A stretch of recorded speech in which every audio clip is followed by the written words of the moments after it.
ndagusuhuje muvandimwe, nejejwe no kubana nawe muri kano kanya aho tugiye gusangira amagambo y'ubugingo. Kakanya tugiye kuganira amagambo afite umutwe uvuga ngo umweyo mu mahenuka y'isi. Umweyo mu mahenuka y'isi. Nubundi uri kumwe na Tuyisenge Elade, dusenge. Mwami wacu mwiza udukunda, turagushimiye cyane ku mahirwe uduhaye kuba tugiye kwiga ijambo ryawe. Tubera umwigisha kandi umugambo dufiteho usohorezwe muri twe mu izina rya Yesu. Amen. Nkuko mbikubwiye, amagambo tugiye kuganira aravuga ngo umweyo mu mahenuka y'isi.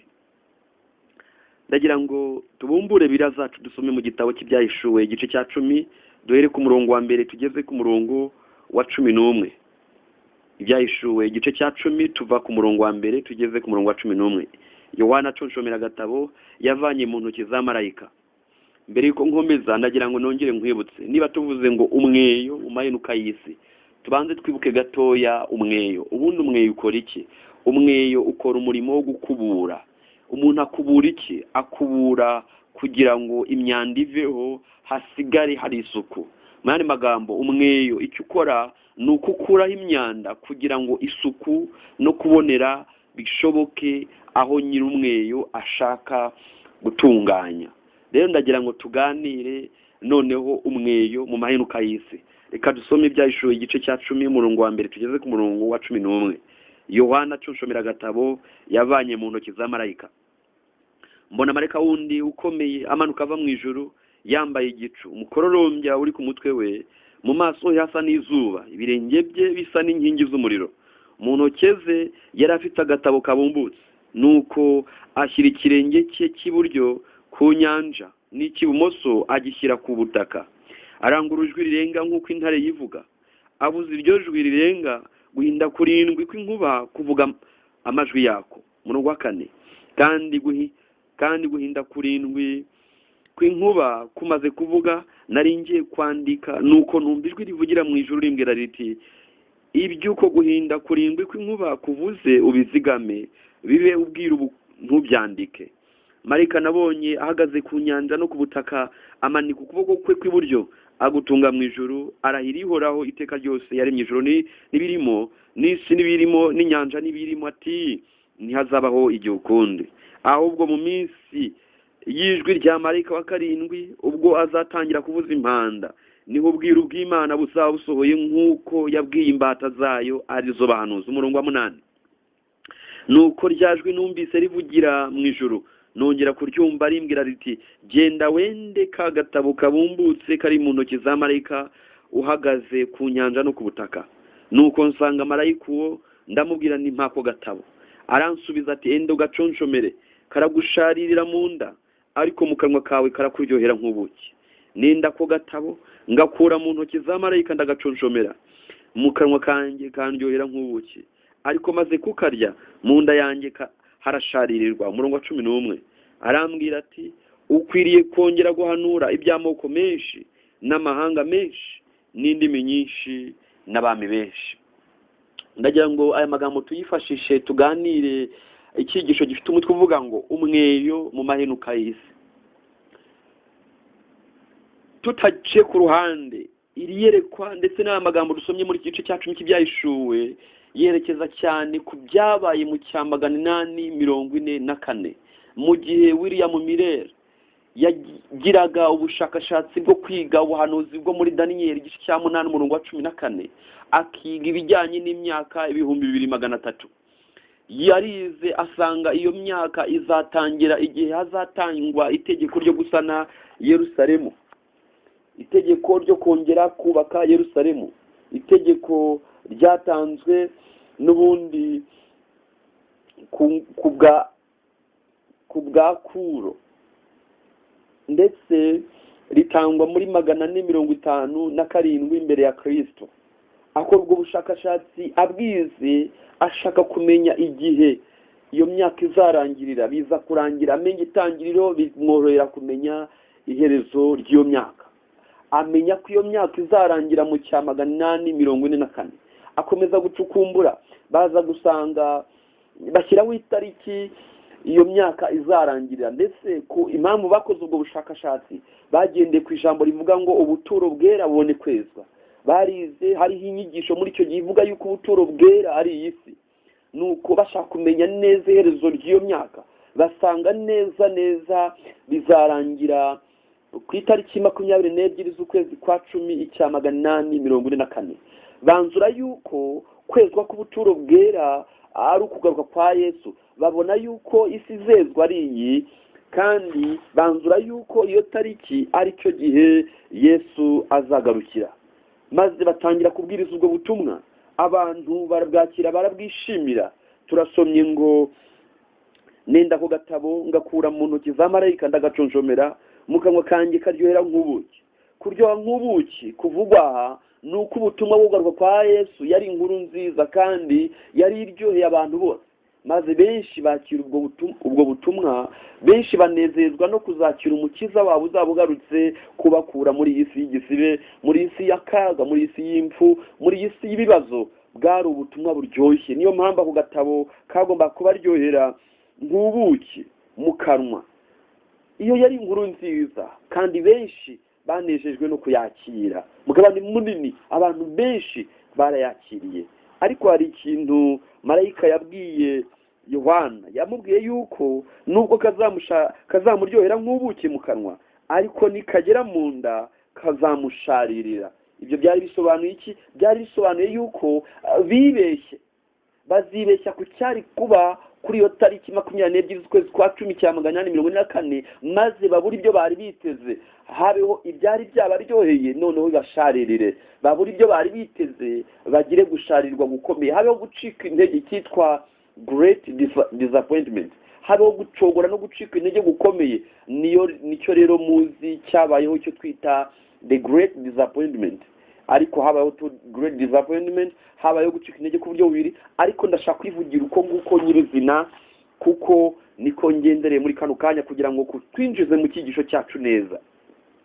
Reka noneho dusome igitabo cy'inyandiko z'ibanze page ya 19. Ni kino gitabo cyahinduwe n'itoro ry'Abadivantisi umunsi wa karindwi. Ni mu ijambo ry'ibanze rigaragaza amateka ku page ya 19. Iki gitabo cy'umutuku hari amagambo ari ku page ya 18, igika cya 3 haranditswe ngo nyuma gato yo kubura ko byari byitezwe ku ya 22 Ukwakira 1844, abizera n'ababwiriza benshi bari barayobotse ubutumwa bwo kugaruka kwa Kristo bahereye ko baracogora. Bamwe muri bo bari barifatanyije n'iri tsinda, ahanini babitewe n'ubwoba. Ariko ubw'igihe bari biteze cyahitaga, ibyiringiro byabo byarayoyotse maze barigendera. Abandi bo batwawe n'ubwaka babanyamujya iyo bigiye. Hafi 1/2 cy'itsinda ry'Abadivantiste nibo bashikamye ku byiringiro byabo by'uko bidatinze Kristo azaboneka ku bicu byo mu ijuru. Ndagira ngo mwongere mutekereze kuri iri tsinda, kuko hari ikintu tugomba gutekereza kuri iryo gikomeye.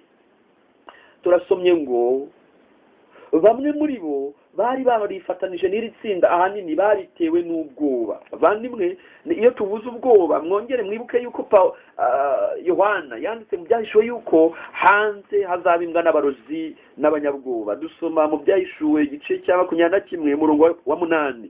Ariko abanyabwoba n'abatizera n'abakora ibizira n'abicanyi n'abasambanyi n'abarozi n'abasenga ibishushanyo n'abanyabinyoma bose umugabane wabo uzaba mu nyanja yaka umuriro n'amazuku, ariyo rupfu rwa kabiri.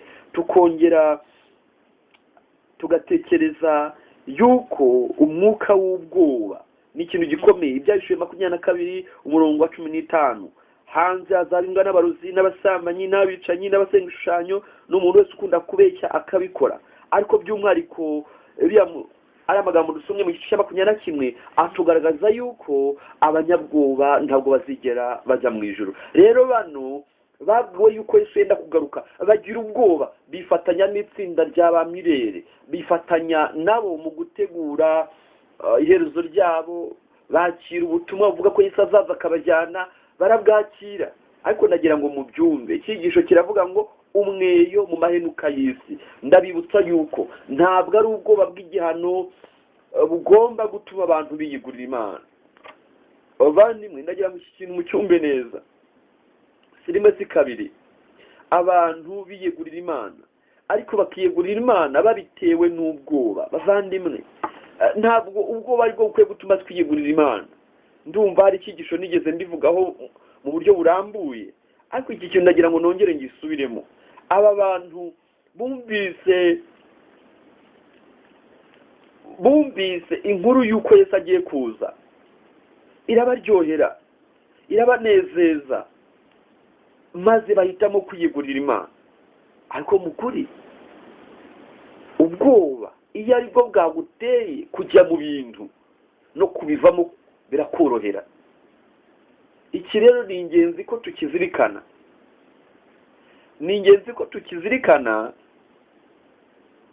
kuko ni kimwe mu bintu bikwiye gutuma urufatiro rwacu fondasiyo yacu y'ubukristo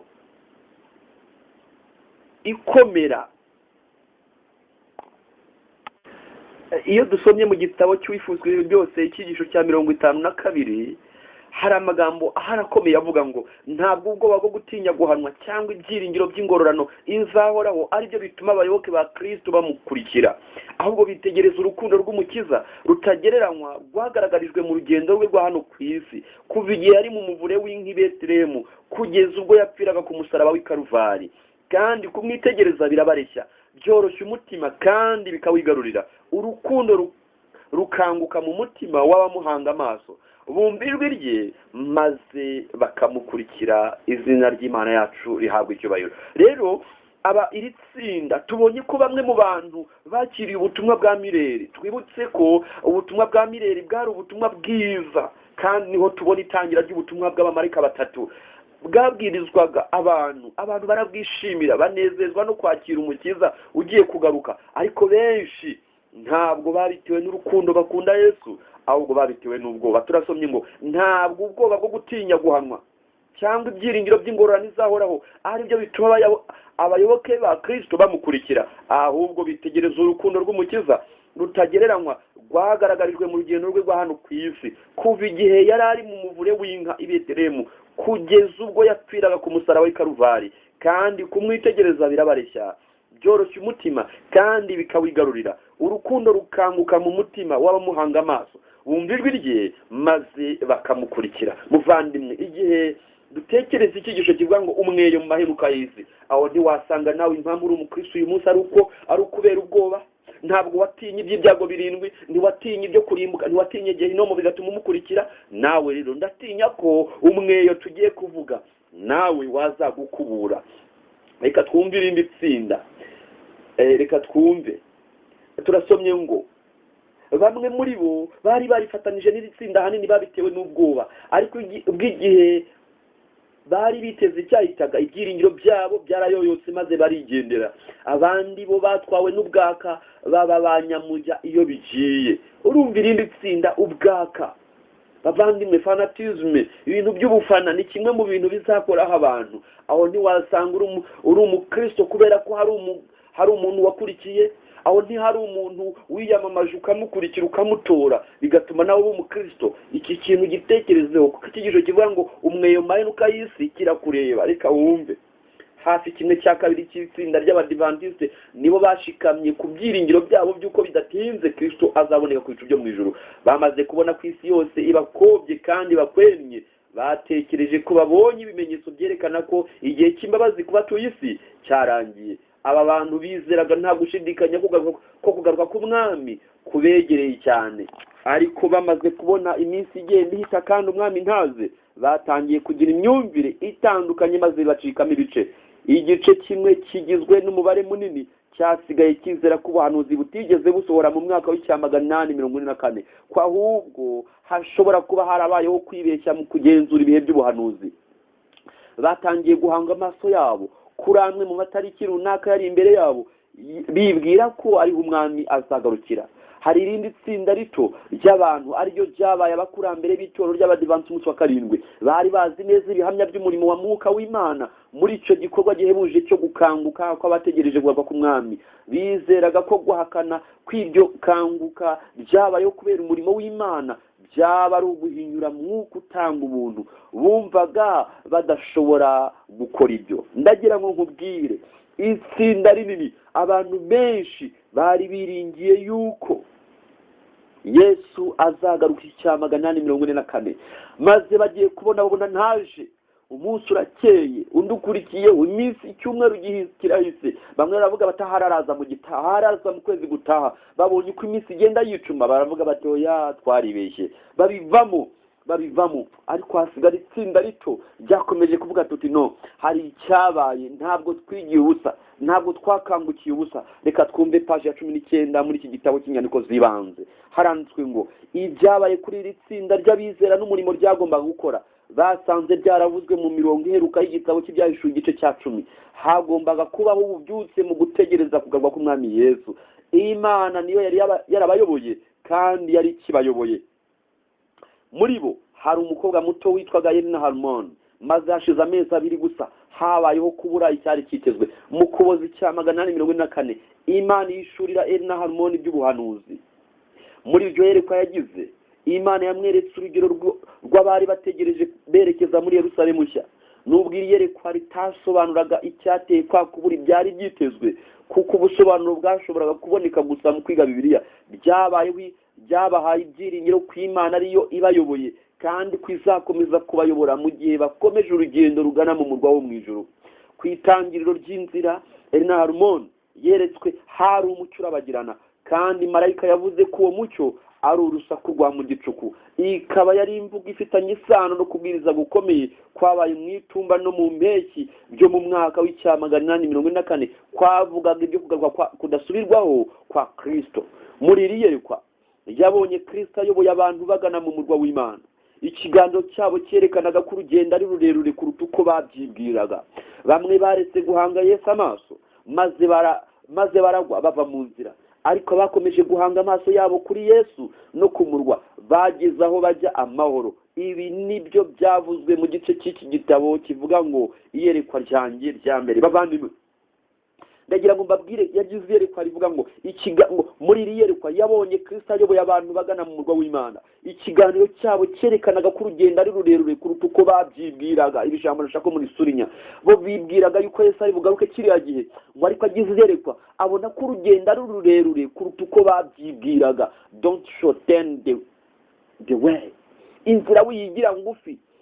Nubwo inzira ishobora kuba ikugaragariye yuko ari muri kiriya gihe, barayishote n'inzira bayigira ngufi, urugendo barugira rugufi, ariko urugendo rwari rukiri rurerure. Bo bibwiye ko umurimo ugomba kurangira icya 844, ariko bari bihenze cyane. Urugendo rwari rukiri rurerure, hari hakiri urundi rugendo, hari hakiri undi murimo ugomba gukorwa. Reka wumve, bamwe baretse guhanga Yesu amaso, maze baragwa bava mu nzira, ariko bakomeje guhanga amaso yabo kuri Yesu no ku murwa, bageze aho bajya amahoro. Bavandimwe, iri tsinda ryari rimaze gucika intege, bari bageze aho rukomeye, bari bageze mu gihe cyo kwisunga Imana cyane. None se byagenze bite? Reka twumve amagambo akomeye ku ngingo ivuga ngo amatsinda 2 y'Abadivantiste. Wumva aya magambo. Ku ikubitiro, bake gusa nibo bari mu itsinda ryajyaga mbere ryamamaza umucyo. Ahagana mu mwaka w'icya 846, umubare wabo wageraga ku bantu 50. Itsinda rinini ry'abazibukiriye ibyiringiro bari bafitiye gusohora k'ubuhanuzi bwo mu cya 844 ryari rigizwe n'abantu bari hafi 300,000. Ndagira ngo aha hantu tuhatekereze. Wenda nta nubwo ndi bukomeze kugira byinshi ndi buze gusoma kuri iyi ngingo. Icyo nababwira gikomeye nuko icyabaye mu cya 844 itariki 22 z'ukwa 10, nuko Yesu yavuye ahera ajya ahera cyane, aho yari agiye gutangira umurimo w'ubuhuza, agiye gutangira umurimo w'urubanza, investigative judgment, agiye gutangira urubanza kagenzuzi, aho yari agiye gutangira umurimo wo kutuvuganira, agiye kuwukorera ahera cyane. Twibukiranye mu buturo bwera, igihe Imana yabwiraga Mose kuva igice cya 25 umurongo wa 8, kandi bandemera ubuturo bwera nturi hagati muri bo. Mu kurema ubuturo bwera yabwiye ko agomba kuburema akurikije icyitegererezo cy'ibyo yabonye mu ijuru. Kandi twibukiranye yuko hari igihe cyajyaga kibaho rimwe mu mwaka. Igihe ubuturo bwera bwari bumaze kubaho, habagaho imihango ya buri munsi, kandi iyo mihango yakorerwaga ahera. rimwe mu mwaka, itariki 10 z'ukwezi kwa karindwi rimwe mu mwaka habagaho umunsi w'impongano. Uwo wari umunsi abantu bagombaga kwitondera cyane. Ndagira ngo nongere mbibutse iby'uwo munsi gatoya. Abanyabyaha basabwa kwibabariza imbere y'Imana, bakihana ibyaha byabo. Ndagira ngo mbibutse icyo aho umutambyi mukuru niwe wahinjiraga rimwe mu mwaka, akaba agiye kuhakora umurimo wo guhuza abantu n'Imana no guhongerera abantu, hakabaho kwezwa k'ubuturo bwera. Rero icyabaye mu cya 844 kuri iyo tariki 22 z'ukwezi kwa 10 nicyo cyabaga rimwe mu mwaka itariki 10 z'ukwa karindwi mu gihe cy'ubuturo bwera. Yesu yaravuye agiye ahera cyane, byarabahishukiye. Iri tsinda rito ry'abantu 50 byarabahishukiye. Noneho ikintu babwira gikomeye, kuko focus yanjye ntabwo ari ugutinda cyane kuri ibyo, ahubwo hari icyo nshaka kubabwira ahangaha. Ntabwo ikibazo aba bantu bagize ari ukwiga amatariki nabi, ahubwo ikibazo bagize ni ukwiga igikorwa cyagombaga kuba. Nicyo bibeshyeho, babaze neza ariko bibeshya ku cyari kuba. Icyari kuba ntabwo ari ukugaruka kwa kabiri kwa Kristo, ahubwo icyari kuba ni ugutangira k'urubanza. Yesu ava ahera ajya ahera cyane. Mwibuke ko ari we mutambyi wacu mukuru uyu munsi, niwe muhuza wacu. Yaragiye gutangira umurimo w'ubuhuza, ngo agiye gukora umurimo wo kudusabira nka wa wundi wakorwaga mu gihe cy'ubutambyi, mu gihe cy'ubuturo bwera cyo mu isezerano rya kera. Ndagira ngo noneho ariko icyo mbabwira ntindaho, dutinde kuri aya magambo. Tubonye ko abantu 50 bonyine nibo bakomeje gushikama, naho abandi hafi 300 bituye hasi. Umweyo w'Imana uraza urakubura. Bamwe bazanywe n'ubwoba, bamwe bazanywe n'ubwaka, bamwe bazanywe n'ibindi bintu bitandukanye, bavanwa mu nzira, barakuburwa. Zirikana amagambo nakubwiye. Aba bantu bari bizeye yuko Yesu nagaruka ari bubajyane, ariko ibintu byababayeho biteye ubwoba.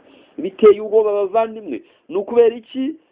Bamwe bashikamye, abandi bakagwa. Ni amagambo nagusomeye yo mu cyigisho cya 52 mu gitabo cy'Uwifuzwe byose. Amagambo yavugaga ngo ntabwo ubwoba bwo gutinya guhanwa cyangwa ibyiringiro by'ingororano izahoraho ari byo bituma abayoboke ba Kristo bamukurikira, ahubwo bitegereza urukundo rw'Umukiza rutagereranywa rwagaragarijwe mu rugendo rwe rwa hano ku isi, kuva igihe yari ari mu muvure w'inka i Betelehemu kugeza ubwo yapfiraga ku musaraba w'i Karuvari. Kandi kumwitegereza birabareshya, byoroshya umutima kandi bikawigarurira. Urukundo rukanguka mu mutima w'abamuhanga amaso, bumva ijwi rye maze bakamukurikira. Abakurikiye Yesu babitewe n'urukundo rwe yabagaragarije rwo ku musaraba i Karuvari, abo nibo bakomeje gushikama. Ibindi bihumbi bigera hafi 300 umweyo w'Imana waraje urakubura, maze bahinduka ibishingwe. Mbega gahinda, mbega ishungura, mbega ikintu giteye ubwoba. Bavandimwe, inshuti zanjye, ndagira ngo mbabwire yuko natwe tugiye kuganira amagambo noneho tureba avuga ngo umweyo mu mahenuka y'isi. Reka tubumbure Bibiliya zacu dusomeye mu gitabo cy'ubutumwa bwiza bwa Yesu Kristo bwanditswe na Matayo igice cya 24 umurongo wa 45 kugeza 51.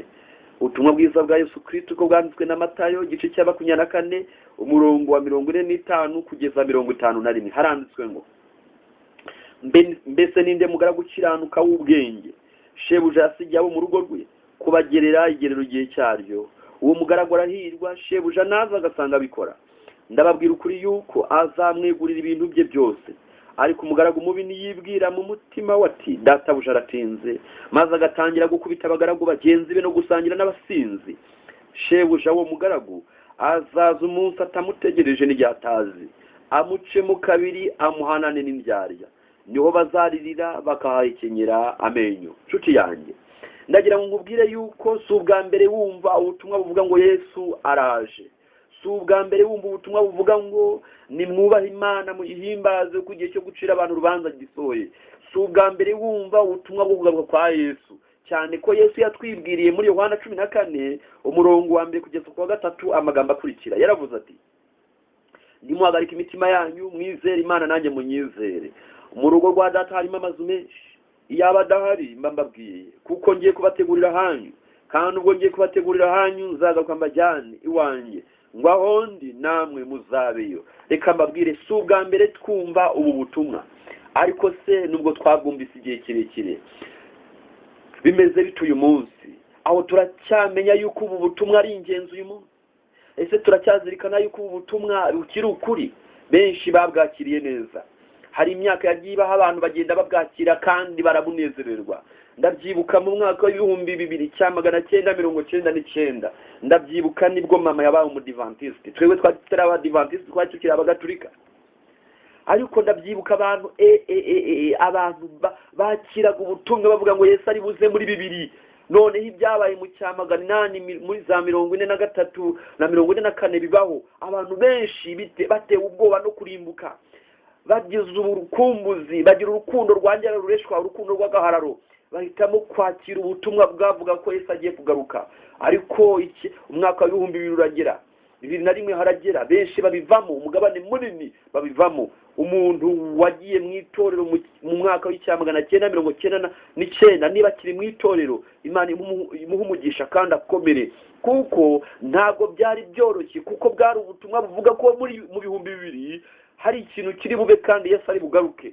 Ariko Yesu ntiyigeze agaruka, benshi baraguye. Rero reka mbabwire, isomo riratubwiye ngo ariko umugaragu mubi niyibwira mu mutima wati databuja aratinze, maze agatangira gukubita abagaragu bagenzi be no gusangira n'abasinzi. Shebuja wo mugaragu azaza umunsi atamutegereje n'igihe atazi, amucemo kabiri, amuhanane n'indyarya, niho bazaririra bakahekenyera amenyo. Nshuti yanjye, ucogoye wari ugiye kugerayo, ubivuyemo cyari igihe cyiza cyo kubigumamo, ubirambitse cyari igihe cyiza cyo kubigundira. Muvandimwe, ndakubwiza ukuri, Yesu ntabwo bigitinza, araje kandi ari hafi. Ariko icyo nkubwira, benshi bagiye kugenda babivamo, benshi batangiye kubona ko Yesu atinze, batangira kugenda babirambikanga, batangira kugenda basangira n'abasinzi. Reka nkubwire ikintu gikomeye, umweyo mu maheruka y'isi. Reka twumve, tugire ikintu dutekerezaho gitoya mu cyigisho kitubwira ishungura mu gitabo cy'inyandiko z'ibanze, igitabo gitukura, page 212, gukomeza hirya handitswe amagambo avuga ngo, nabonye bamwe bafite ukwizera gushikamye kandi batakabaniha, binginga Imana. Mu maso habo hasaga n'ahatentebutse kandi hagaragaza agahinda gakomeye katurukaga ku ntambara bari bafite mu mutima. Mu maso habo harangwaga gushikama no kumaramaza, kandi ibitonyanga binini by'ibyuya byatembaga biva mu ruhanga rwabo. Noneho mu maso habo harabagiranaga ibimenyetso byerekana ko bemewe n'Imana. Maze noneho yandoro irimo kumaramaza no gushikama ikongera kubagaragaraho. Abadayimoni barabazengurutse, babagotesha umwijima kugira ngo bababuze kureba Yesu, maze amaso ngo bayahanga umwijima wari ubagose, bityo bitume bareka kwiringira Imana kandi bayivovotere. Umutekano wabo rukumbi wari ushingiye ku gukomeza gutumbira mu ijuru. Abamarayika b'Imana bahawe inshingano zo kwita ku bwoko bwayo, kandi ubwo umwuka uhumanye uturutse ku badayimoni watumurirwaga kuri abo bari batumbiye mu ijuru, abamarayika b'Imana nabo bakomeza kuzunguriza amababa yabo hejuru y'abo bantu kugira ngo birukane wa mwijima w'icuraburindi. Ubwo babandi basengaga bakomeza gutakamba babikuye ku mutima. Inshuro nyinshi imirasire y'umucyo uturutse kuri Yesu warabamurikiraga kugira ngo ukomeze imitima yabo kandi umurikire mu maso habo. Nabonye ko hari bamwe batigeze bagira uruhare muri uyu murimo wo kurira no gutakamba. Bari bigize bandi bindeba kandi ntacyo bitayeho. Ntibakumiraga umwijima wari ubagose, maze noneho ubabudikaho umeze nk'igicu cya rukokoma. Abamarayika b'Imana bavuye aho bari maze bajya gufasha bari bamaramaje basenga. Nabonye abamarayika b'Imana bihutira kujya gufasha abarwanishaga imbaraga zabo zose, bakirana n'abadayimoni kandi bagerageza kwirwanaho, batabaza Imana bafite kwihangana. Ariko abamarayika b'Imana basize abataragize icyo gakora na gito ngo birwaneho, maze sinongera kubabona. Nabajije ubusobanuro bw'ishungura nari nabonye, maze nerekwa ko ryatewe n'ubuhamya budakebakeba buturuka ku nama umuhamya nyakuri yahaye Abanyalaodikiya.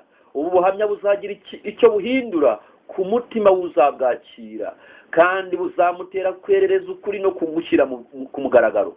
bamwe ntibazatanga ubuhamya bwahuranije, bazahagurukira kuburwanya, kandi iki nicyo kizatera ishungura mu bwoko bw'Imana.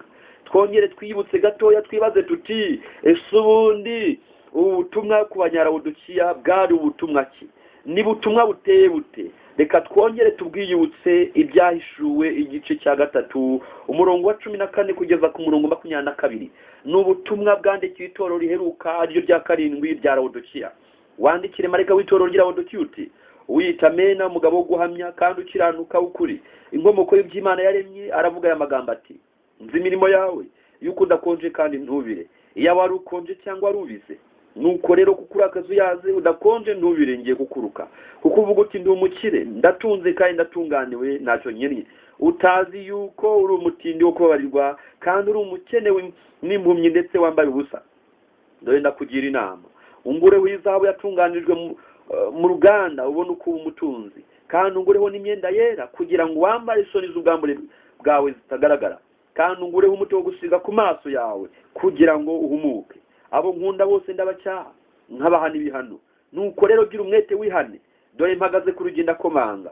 Umuntu numva ijwi ryanjye agakingura urugi, nzinjiwe dusangire. Unesha nzamuha kwicarana nanjye ku ntebe yanjye y'ubwami, nk'uko nanjye nanesheje nkicarana ndata ku ntebe ye. Ufite ugutwi niyumve ibyo umwuka abwira amatorero. Inshuti yanjye, zirikana impamvu dusomye amagambo. Nabajije ubusobanuro bw'ishungura nari nabonye, maze nerekwa ko ryatewe n'ubuhamya budakebakeba buturuka ku nama umuhamya nyakuri yahaye Abanyalawodikiya.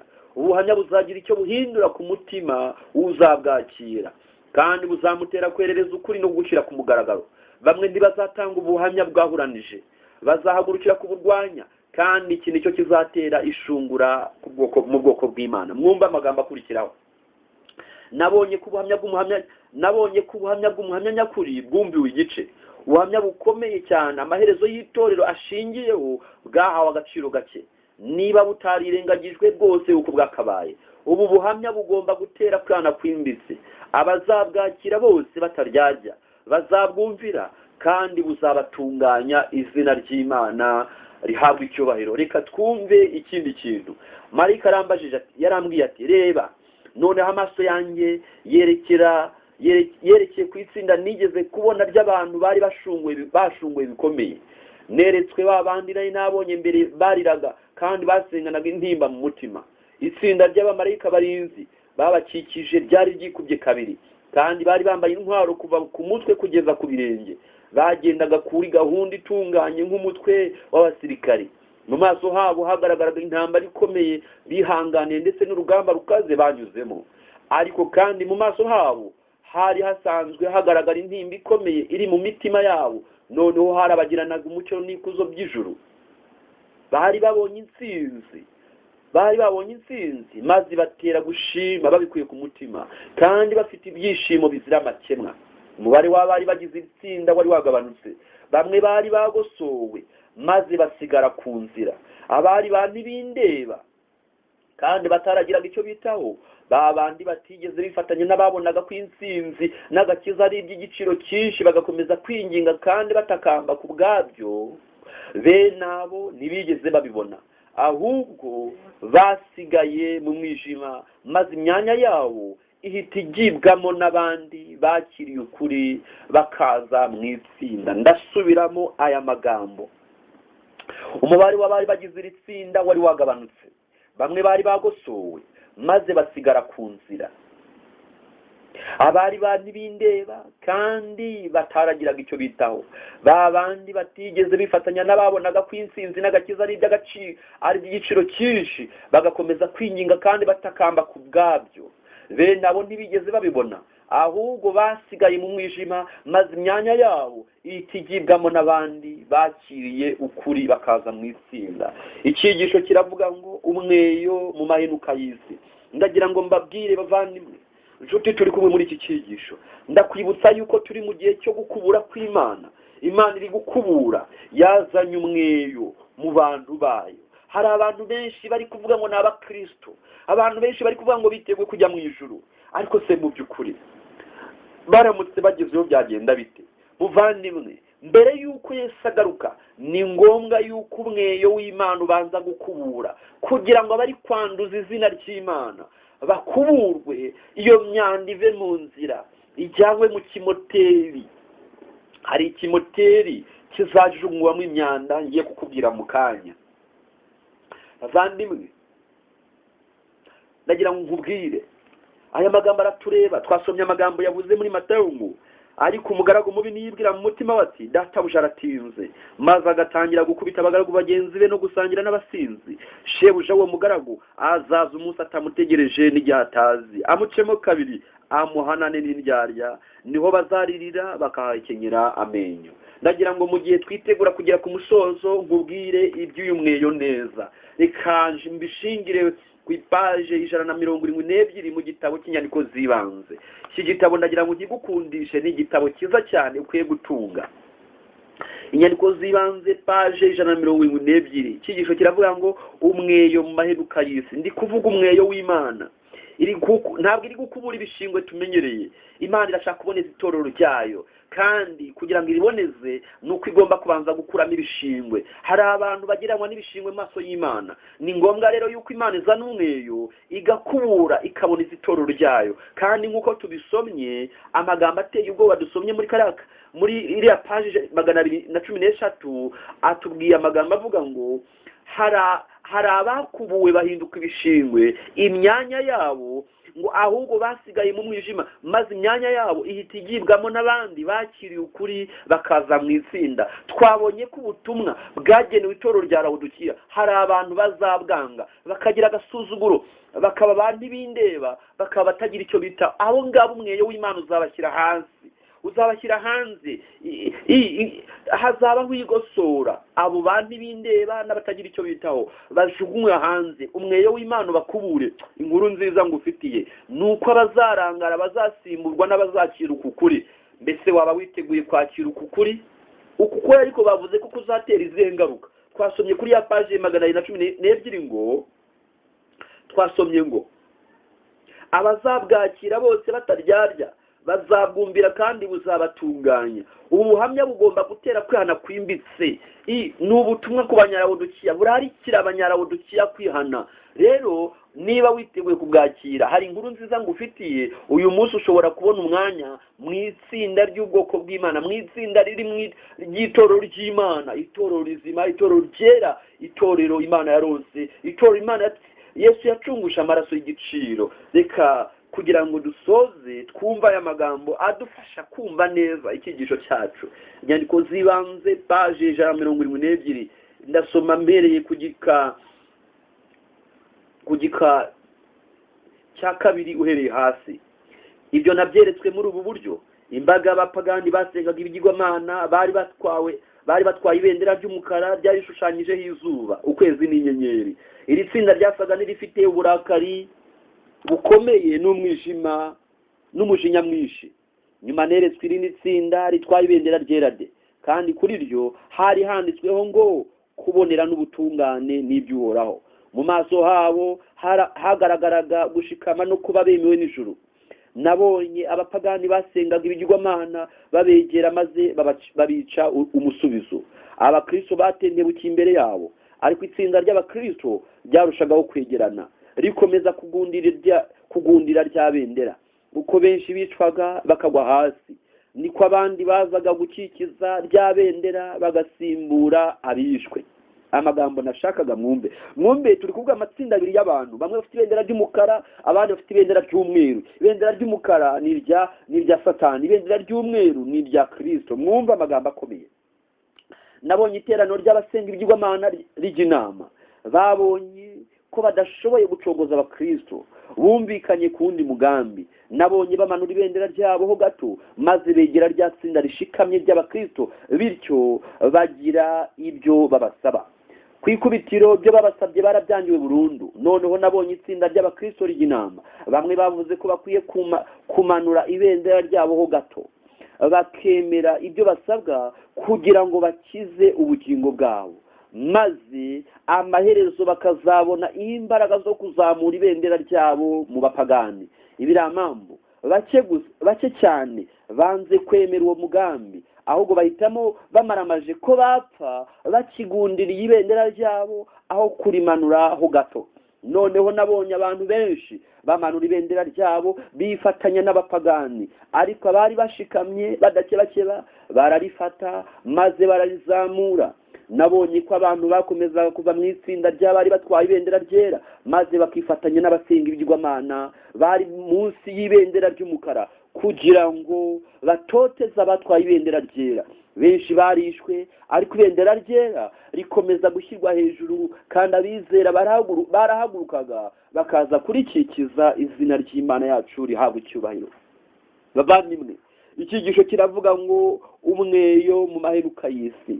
Tubonye amabendera abiri, hari ibendera ry'Imana hakaba n'ibendera rya Satani. Ibendera ry'Imana, ibendera rya Kristo, n'ibendera ryera. Ibendera rya Satani n'ibendera ry'umukara, kandi amabendera yose afite abayoboke, afite abayazamura. None se nshuti yanjye, uri munsi y'irihe bendera? Ukikije irihe bendera? Imibereho yawe iragushyira mu cyegika, imibereho yawe iragushyira kuri hebendera. Ibendera rya Kristo n'ibendera rya Satani, uri ufite irihe bendera? Ikintu tubonye gikomeye ni uko umweyo w'Imana ugiye kuza gukubura abagiye bajijisha babeshya, bazakompromisinga ukwizera kwabo, bazivuguruza, bazagira ibyo boroshya, bagira ubwumvikane, bumvikane n'abasenga ibigirwamana, bumvikane n'abayobotse Satani, bumvikane n'abazamuye ibendera ry'umukara. None nshuti yanjye, aho ntiwasanga nawe ugiye gukompromisinga ukwizera kwawe, ukivuguruza, ukagira ibyo woroshya, ukagira ibyo wumvikanaho n'abasenga inyamaswa n'igishushanyo cyayo? Umweyo w'Imana uzakubura bameze batyo, kuko imbere y'Imana umuntu wese utahisemo kuzamura ibendera ryera, uwo muntu ni ibishingwe. Umweyo w'Imana ugomba kuza ugakubura iyo myanda kugira ngo itorero ry'Imana Imana iriboneze. Nshuti yanjye, ndatinya yuko uburangare bwawe no kugira ibyo woroshya gahoro gahoro bizagenda bigukoraho bikarangira uhindutse ibishingwe. Umweyo w'Imana uri gukora muri aya mahenuka y'isi ukagukubura. Nshuti yanjye, ni ukubera iki warambirwa? Ni ukubera iki wavuga ngo databuja aratinze, maze ugatangira kujya gusangira n'abasinzi? Abantu benshi batangiye gusangira n'abasinzi muri ibi bihe bya coronavirus, aho n'insengero zifunze by'umwihariko. Bamwe basubiye ku nzoga, abandi ntibacyamba, biteye agahinda. Mbega kubona umudivantiste ku isabato yambaye nk'uko yambaraga mu yindi minsi, mbega kumubona afite uburimiro. Nahoze nganira n'umuntu ejo arambwira ati, twagiye gusura umuyobozi w'ishuri ryo ku isabato, tuhageze dusanga arasa nabi, yaravuye mu mirimo. Mbega agahinda! Umweyo mu mahenuka y'isi. Benshi bazahinduka ibishingwe ku iherezo ry'urugamba, nk'uko byagenze mu cya 844. Benshi abagera hafi 300,000 bahari biteguye Yesu barakubuwe, hasigara abantu 50. Niko byagiye bigenda no mu gihe cyagiye kibaho. None turanabisomye, benshi bazatangira gusangira n'abasinzi babonye ko databuja atinze. Abo rero databuja azaza abatungure, abakubure, umweyo ubakubure, bajye mu kimoteri cyateguriwe Satani n'abadayimoni be. Hari ibintu bibiri byateguriwe abantu. Icya mbere ni Gehinomu, ari cyo kimoteri cyateguriwe Satani n'abadayimoni be, kuko nibo babaye ibishingwe ku ikubitiro. Umweyo w'Imana waraje ukubura mu ijuru 1/3 NCL, 1/3 cy'ingabo zo mu ijuru, cy'abamarayika bo mu ijuru cyahindutse imyanda, maze umweyo w'Imana uje gukubura, urakubura. Mbega agahinda! Igihe wakuburaga, mbega ibintu byabaye. 1/3 Satani n'abadayimoni be maze bahinduka imyanda, bajya kujugunywa mu kimoteri. Hari ikimoteri cyateguriwe Satani n'abadayimoni be, kandi icyo kimoteri nicyo kizajugunywamo abahisemo kuzamura ibendera rya Satani, ibendera ry'umukara. None muvandimwe, aho ntiwasanga waratangiye kuzamura ibendera ry'umukara? Nawe witegure ko umweyo w'Imana ushobora kugukubura isaha n'isaha. Icyo nakubwiye, igihe cyo gukubura tukirimo, kandi nurangara urahinduka ibishingwe, ugiye kujugunywa mu kimoteri cyateguriwe Satani n'abadayimoni be. Ndatinya yuko warangara ukagenda ugira ibyo woroshya, ukaba uri kugira ibyo wumvikanaho na Satani. No compromise, no compromise. Nta mpamvu yo kumvikana, nta mpamvu yo kugira ibyo abantu bumvikanaho, nta mpamvu yo kudohora ngo abantu badohore bagire ibyo bumvikanaho na Satani. Oya, no compromise. Nta mpamvu. Dusomye amagambo akomeye mu nyandiko z'ibanze, bake cyane nibo banze kwivuguruza, nibo banze kunamuka, nibo banze kugira ibyo bumvikanaho na Satani, ariko benshi cyane babivuyemo. Ndatinya ko waboneka mu itsinda ry'abagiye kubivamo. Bavandimwe, iki ni cyo gihe cyo kuzamura ibendera ry'Imana, ni igihe cyo kuzamura ibendera ryera, ibendera rya Kristo. Nituvuga ibendera, idarapo ni ikintu gikomeye. Ahantu ntuye hari akagari duturanye bigeze babiba ibendera. Mbega ibintu byabaye! Mwari muzi ibendera ry'igihugu iyo ryibwe nta muntu usinzira, nta guhumeka, kuko ibendera igihe ryatwawe ni ikimenyetso cyerekana ko n'igihugu cyenda gutwarwa. Igihugu kitagira ibendera se kibaho? Iyo bagutwaye ibendera, ubwo n'igihugu kude tuba yiteguye, n'igihugu babenda kuguhirika. Rero we uhagarare ku ibendera ry'Imana. Ikintu nakwibutsa, uzige neza ibendera ry'Imana rikwiye kuzamuka. Bavandimwe, ndatinya ko abantu benshi Isabato y'Uhoraho batangiye kuyidohoka, ibatangiriraho, abandi basigaye bayise. nahoze nkurikira umuntu madame yahoze avugisha ejo bundi, amubaza ati uyu munsi wasenze? Ati nasenze. Wasengeye? Nasengeye mu rugo. Wasenze se? None se wasenze igihe kingana iki? Ati nasenze isaha imwe. None se andi masaha waruri? Ati nagiye mu burinda ryama, nanga no kujya mu bantu ngo batancumuza. Mbega gutekinika. Reka nkubwire, ntabwo iri bendera ntabwo kurizamura ari ukwigengesera. Birasaba ko umuntu ashira amanga akarizamura, kuko nta muntu yo uba mu gihugu akibereye umuyobozi ngo agire ipfunwe ry'ibendera ryacyo. Oya, birakwiye ko nk'abantu b'Imana duhaguruka tukazamura ibendera ry'Imana ryera, ibendera rya Kristo, kuko bidatinze umwami wacu agiye kugaruka. Ndagira ngo igihe dusoza nongere ngusabe, aho se ntiwasanga nubwo turi kuvuga ngo ibendera, tuvuga ngo Yesu ari hafi kugaruka, yaravuze ku murongo wa 4 w'igice cya 14 cya Yohana, aravuga ngo kandi ahonja inzira murayizi. Arongera ati nige nzira no kuri n'ubugingo. Aho ntiwasanga iyo nzira utarayinyuramo. Iyo dusomye muri Matayo igice cya 7 umurongo wa 14, hari amagambo avuga ngo irembo ry'impatanwa n'inzira ifunganye nibyo bigera ku bugingo buhoraho. Twasoma muri Luka 13 umurongo wa 24, akaba amagambo avuga ngo muharanire kwinjira mu irembo rifunganye. Reka twumve icyo Ellen G. White yavuze kuri ayo marembo. Ndasoma igitabo cy'Abahirwa n'Ibande page 91 na page 93 dusoza. Mu gihe cya Kristo, abantu bo muri Palestine babaga mu midugudu ifite inkike, yabaga yubatswe ku dusozi cyangwa ku misozi minini. Amarembo yafungwaga izuba rirenga, yabaga ari hafi y'imanga n'inzira zirimo ibitare, kandi umugenzi wabaga ataratahuka nimugoroba akenshi yabaraniraga kwihuta kugira ngo amanuke aho hantu haruhije agire ku irembo butarira. Uwakerererwaga yarakingiranywaga. Inzira y'impatanwa yazamukaga igana imuhira aho baruhukira. Yatumye Kristo ayigereranya n'inzira ya Gikristo. Yaravuze ati inzira n'abashyize imbere n'impatanwa, irembo rirafunganye, kwinjira biraruhije, kuko itegeko ry'izahabu ritegeka kwambura ubwibone bwose no kwikunda. N'iby'ukuri hariho inzira nini, ariko amaherezo yayo ni ukurimbuka. Igihe ushaka kuzamuka, kuko ari inzira iterera, ukwiye kujyana n'abake, kuko abantu benshi bahitamo inzira imanuka. Murumva wa mweyo? Inzira ubukristo hari igihe abantu babutangira ari igihiriri, ari katoliki, ariko bikaza kurangira hageze bake.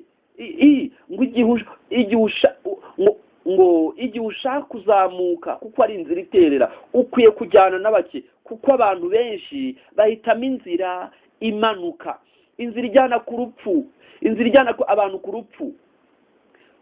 Inzira ijyana abantu ku rupfu, abantu bose babasha kuyicamo bafite ibyabo byose byo mu isi, kwikunda kwabo kose, ubwibone bwabo bwose, ubuhemu no gukiranirwa. Hari umwanya w'iby'umuntu yibwira byose n'inyigisho zose z'abantu. Hari umwanya wo gutuma umuntu akurikira ibyo ashaka no gukurikira umutima we w'inarijye bimutegeka byose.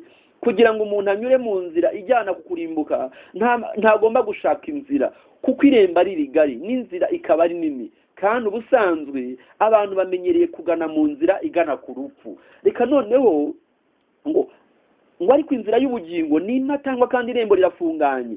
Ubaye wihambiriye ku cyaha icyo ari cyo cyose gishobora kukwiboheraho, wasanga yuko inzira yakubera impatanwa ukananirwa kwinjira. Inzira zawe bwite, ubushake bwawe bwite, ingeso mbi n'ibikorwa bibi ukwiye kubireka niba ushaka gukomeza kugendera mu nzira y'Uwiteka. Umuntu ukorera Kristo ntabwo gukurikira iby'isi cyangwa se gukurikiza urugero rw'ab'isi.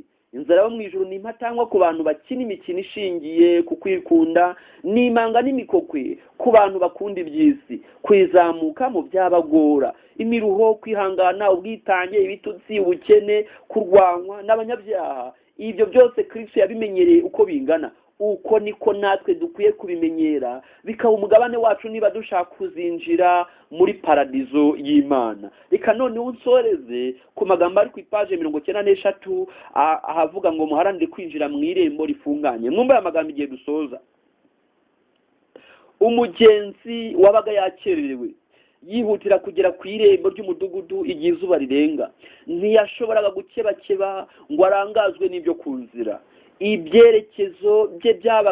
Ibitekerezo bye byabaga bibogamiye ku mugambi wo kwinjira mu irembo. Ndagira ngo nsubiremo aya magambo niho dusoreje. Umugenzi wabaga yakererewe yihutira kugera ku irembo ry'umudugudu igihe izuba rirenga, ntiyashoboraga gukebakeba ngo arangazwe n'ibyo ku nzira. Ibitekerezo bye byabaga bibogamiye ku mugambi wo kwinjira mu irembo. Bavandimwe, reka wumve, ntiyashobora gukebakeba ngo arangazwe n'ibyo ku nzira. Igihe twenda kugera imuhira, Satani arabizi neza yuko turi ku iherezo ry'inzira, arabizi ko twenda kugera mu ijuru. Rero mbere gato yuko tugerayo, Satani nk'umurwanyi w'umuhanga uzi ko afite igihe gito, azakora ibishoboka byose aze ku iherezo ry'inzira, kugira ngo nk'uko yakubise benshi mu cyico igihe bavaga mu Egiputa, ndavuga Abisirayeli, igihe bavaga mu Egiputa benda kugera i Kanani habura ibirometero bike gusa, niba nibuka neza n'8, babura gati ibirometero bike ngo bagere mu gihugu cy'isezerano, akabakubita mu cyico, akaza ku iherezo ry'inzira akabazanira ibirangaza. Niko natwe ku iherezo ry'inzira yacu azazana ibirangaza ku iherezo ry'inzira yacu, ngo atume benshi babura ubugingo, maze bisange mu bishingwe umweyo w'Imana bakubure, bajyane na Satani n'abadayimoni be n'abahisemo ibendera ry'umukara, bose bisange mu kimoteri ariyo Gehinomu yateguriwe Satani n'abadayimoni be. Bavandimwe, reka kano kanya twongere twumve amagambo Yesu atubwira ati muharanire kwinjira mu irembo rifunganye. Ibirangaza ni byinshi, ibisindisha ni byinshi, ariko ndagusabira ngo aka kanya Uwiteka akugirire neza, Uwiteka akugenderere, Uwiteka agufashe. We kwibwira ko Yesu atinze, ahubwo ubere maso ubugingo bwawe. Wite ku magambo Yesu yavugiye ku bakobwa b'abapfu, igice cya 25 cya Matayo umurongo wa 13. Nuko aravuga ati nuko mube maso kuko mutazi umunsi cyangwa igihe. Uwiteka kurebe neza, Uwiteka kwishimire, Uwiteka agushoboze kuba mu birindiro. Mwifurije kuzamura ibendera ryera rya Yesu Kristo, mwifurije kujyana n'abake, mwifurije kuzaboneka muri wa mugabane. Yesu azabwira amagambo meza cyane avuga ngo nuko mugaragu mwiza ukiranuka, wakiranutse muri bike, injira mu munezero wa shobuja, kandi uzaboneke muri wa mugabane w'abandi. Yesu azabwira ati nimuze mwebwe abo data yahaye umugisha, muraga ubwami bw'abatunganirijwe uhereye ku kuremwa kw'isi. Uko niko gusaba kwanjye nisabira nawe ngusabira, ngo twese Imana ibiduhera ubuntu mu izina rya Yesu Kristo umwami wacu, amen. Dusenge. Mwami wanjye, Mwami wacu dukunda, tugushimiye amahirwe uduhaye yo kongera kwiga ijambo ryawe, aho twongeye kwiga amagambo meza avuga ngo umweyo mu mahenuka y'isi. Niby'ukuri Yesu yatubwiye ko yenda kugaruka, ariko Mwami hari benshi bamaze kubona ko atinze, bigatuma batangiye gusangira n'abasinzi. Abandi batangiye kugira imyumvikanire, batangiye kugira ibyo bumvikanaho na Satani, ku buryo benshi batangiye kumanura ibendera ryera, ndetse benshi bamaze gufata umwanzuro wo kurekura ibendera ryera bakajya gukikiza ibendera ry'umukara bakarizamura. Data, uturinde kuboneka muri uwo mugabane, uturinde kuboneka mu bishingwe bizakuburwa n'umweyo wawe muri iyi saha iheruka, ahubwo dushoboze kuboneka mu itsinda rito, itsinda ry'abake rikomeza kuzamura ibendera ryawe. Ibona nubwo bakwibona ari nkewe, bakwibona ari bake, bakwibona nk'isuzugurwa, bona nubwo byabasaba kumena amaraso, reka utwambike imbaraga, ya mbaraga yatumye abakera bemera kumena amaraso, ya mbaraga yatumye benshi bahari ibyabo kubera ibendera ryera. Natwe twuzuze mu izina rya Yesu, amen.